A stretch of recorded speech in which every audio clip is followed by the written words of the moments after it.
Hi, this is Brenda Green, and welcome back to Living in the Go. So today I'm talking to you about protein, and you hear about protein everywhere, all over the internet, how we need to eat more protein, how we're not getting enough protein, and we need protein to sustain our bodies. But there is a difference, and people talk you need to eat protein, but you're probably wondering, what's a good source of protein? So I'm gonna give you a couple of examples so it can help you understand. If you eat 3 meals a day, you want to try to get like 30 to 40 grams of protein at each of the meals. That might be a little challenging sometimes because you think, how can I get the protein? So let me give you some examples of what I call good protein versus not so good. All protein is good, but there are some that will give you more bang for the buck. So for example, if you eat eggs, I eat eggs for breakfast pretty much every day, right?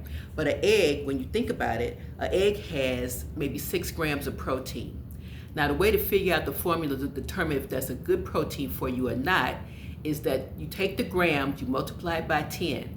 So that would be 60, right? Because 6 grams for the egg and you multiply by 10. That gives you 60. Then you look at the calorie on an egg. A calorie count for one egg is 70.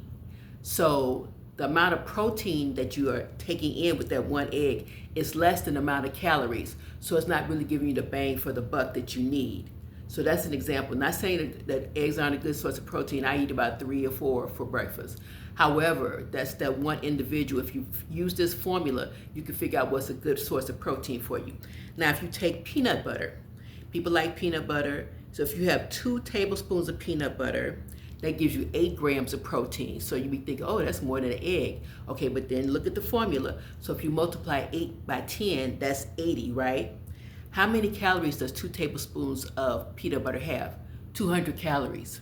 So it's not a good bang for the buck because the goal is to have the protein amount, the grams of that, be more than the calories. So let me give you an example of a good protein. I had props here, I forgot to use them. So this is the egg, right? Now, a good source of protein for you would be a can of tuna. I like Safe Catch, low mercury, really good tuna. You can get it at Costco. So if you take a can of tuna, so let's say if you eat the whole can, which is what I do most of the time, that's 43 grams of protein in that can. And if you multiply it with the 10, that's 430. Now the actual calorie count for this is 180. So you're getting a real bang for the buck because the grams of protein is equal to more than the calorie count. So that's how you do the formula. Whatever the protein gram is, multiply by 10, and then look at it against the calorie count. If the calorie count is lower, it's not your best form of protein, or you need to eat more of it. So a little bit of information about the protein. You want to look at it when you calculate it in terms of your protein amount, right? You take your weight, you multiply it by either 0.8 or 1.2, and that'll give you the amount of protein that you need to eat each day. If you do the 0.8, and I don't want to tell my weight, but I do mine, and it's like 120 grams of protein. It's like the minimum.